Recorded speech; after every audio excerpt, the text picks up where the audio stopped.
This is Whisper from History, where forgotten voices rise again, they say. Some nights make history, and some leave behind questions that never fade. December 9th, 1965. Something tore across the American sky, and it wasn't just a meteor. The question is, what was it? If you missed our 32-episode Season 1, Dark History, watch the full playlist on our channel. Snow dusted the ground on December 9th, 1965. A bitter cold settled over western Pennsylvania, and the sky seemed unremarkably on tow. High above Detroit and Windsor, something tore through the darkness. A blinding fireball, they said, orange and green, streaking, breaking up, trailing sparks. Across 6 U.S. states and parts of Ontario, people saw it. One moment, the sky was calm. The next, it roared. Meteorologists said one thing, eyewitnesses another. The truth lay hidden in shadows. In tiny Kecksburg, Pennsylvania, folks watched the heavens light up. Some saw smoke, some heard a thump. Others felt a jolt, a vibration underfoot. Windows rattled, dogs barked. It was then they believed something had come down in the woods just outside their homes. Something more than a falling star. Bill Bullabush, a local, claimed the object didn't just fall, it seemed to guide itself. He said it turned mid-descent, as if steering. He drove toward the woods that night and saw something that chilled him. An acorn-shaped craft, maybe 10 feet long, bronze in color, smoldering. Its surface was smooth, no seams, no rivets, just something alien. Others describe blue smoke rising, a column in the trees. A young boy, only 7, stood near his sister, watching this light star in flight. Their mother later said they saw a 4-pointed star hovering, then the smoke, then silence, then chaos. Within hours, the military and state police were there. The woods were sealed, no trespassing. People were told to stay back. Vehicles came, large ones. Some say flatbed trucks. Under tarps, something was loaded. Something shaped like an acorn, covered, taken away. Officials said nothing definitive. Some said nothing at all. But what was really happening behind those trees? Many witnesses believed that what fell was more than space debris. They spoke of strange hieroglyphic-like symbols carved into the side of the object. They described a surface unlike anything they'd seen in machinist works, or satellites, or spacecraft known to the public. For them, this was a craft, possibly sent from somewhere else. Yet, government sources held firm. A meteor. A meteor presented with uniform speed, burning up as it enters atmosphere. But that explanation didn't satisfy many in Kecksburg. For one, a meteor doesn't land intact, painted copper bronze with symbols, nor does it behave as though it's under intelligent motion. In 1967, astronomers attempted to pin down what had come over Detroit and Windsor. They triangulated photos of the trail, used seismographic data. Conclusion: a steep-angled fireball, moving southwest to northeast. Impact zone likely over Lake Erie, a natural phenomenon. If that were the case, why were so many people in Kecksburg so certain of what they'd seen? Why the military presence? Why the secrecy? Why the stories of something hauled away under cover of night? More than 40 years later, the questions still echoed.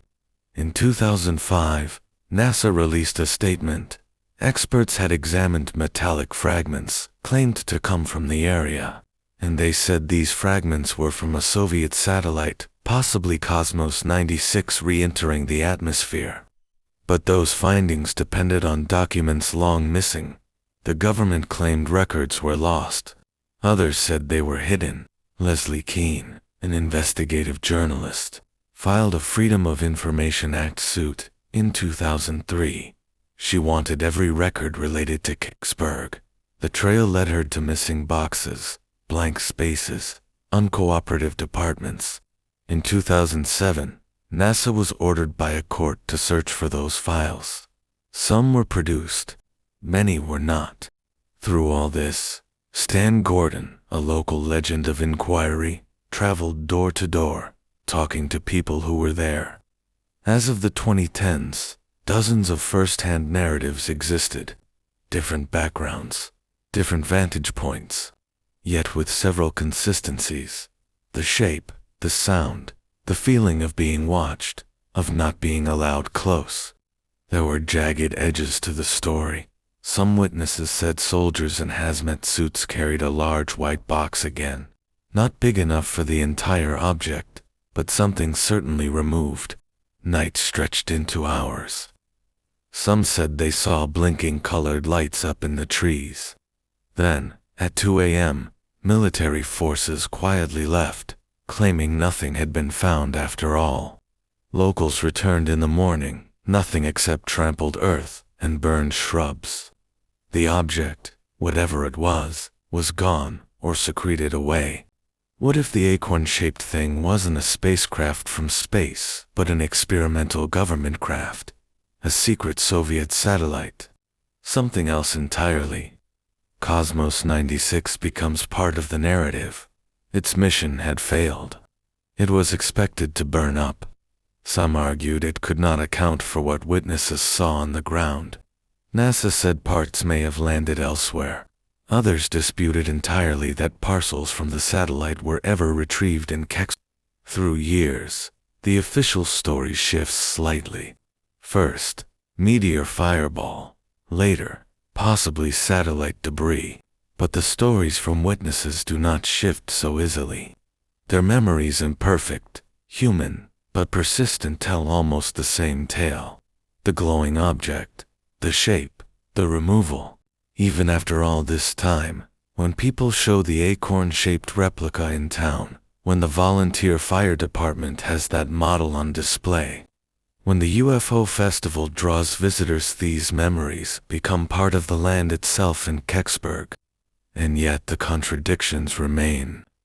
If NASA didn't have records, did they ever examine physical debris? If the government sealed off the area, how did so many townspeople still get close? If the object was a satellite, why did nearly all witnesses insist on intact structure, shape, markings? If so many described blue smoke, acrid smells, metallic surfaces, why was no piece ever publicly shown? Over time, Kecksburg transformed. A model sits in front of the volunteer fire department. Festivals are held. Writers, filmmakers, theorists come. The town embraces its mystery. Some see discomfort in it. Some see opportunity. Some want answers. All are bound to this night, 1965, when something fell. What remains certain is this: thousands saw something in the sky. The sky burned. Something landed. Something was removed. And something was lost. Not just metal, but records, clarity, trust. In Kecksburg, uncertainty is the landscape. And perhaps that's the only landscape that remains. That night wasn't just a UFO story. It was a battle between human curiosity and government secrecy. Some say it was a satellite. Others believe it was something else entirely. But the real question remains: if you think you know what it was, share your thoughts in the comments. And if you love uncovering mysteries like this, don't forget to subscribe and explore our playlist for more untold stories.